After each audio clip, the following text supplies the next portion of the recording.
Under the theme, Workers' Solidarity Imperative in a Changing and Challenging Economy, 45 years of committed service, the Antigua and Barbuda Workers' Union opened its 46th annual Delegates Conference Sunday. As Sherilyn Beezer reports, the union's focus is to promote and improve job security and to continue defending the rights of workers, working-class people in the Twin Island nation despite economic hardships.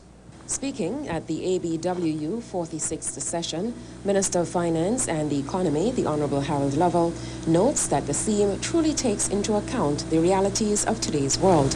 He says Antigua, once classed as a third world country with the option of receiving aid, now has to compete globally.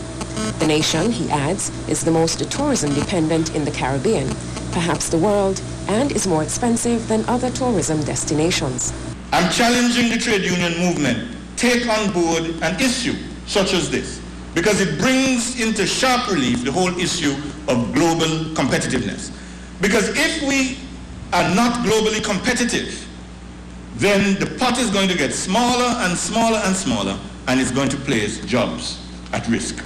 Lovell says today's environment calls for a much higher degree of cooperation and collaboration, underpinned by the principles of equity and fairness. It means that management must embrace whole new concepts of management. The old traditional styles of management framed by Attila the Hun way back, where it's my way or the highway, that has to change. There has to be an understanding, recognition, and an embrace of the notion that success depends on the extent to which we empower people.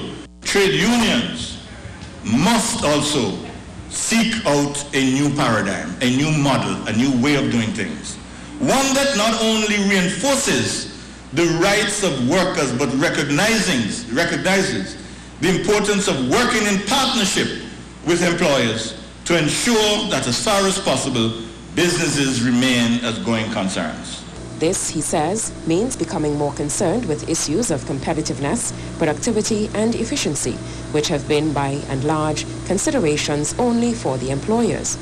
The finance minister highlights what the trade union movement must take into account in the future. In the current circumstances, unions must equip their members with the necessary survival skills that are vital in negotiating a path through these difficult times. Unions must become centers of learning where members are encouraged to equip themselves for surviving and for striving in this new difficult world economic order. More specifically, if I may offer some suggestions. The first one I want to put on the table is an opportunity is created to facilitate opportunities for members to augment their current skills and training to equip them to be more adaptable and more flexible.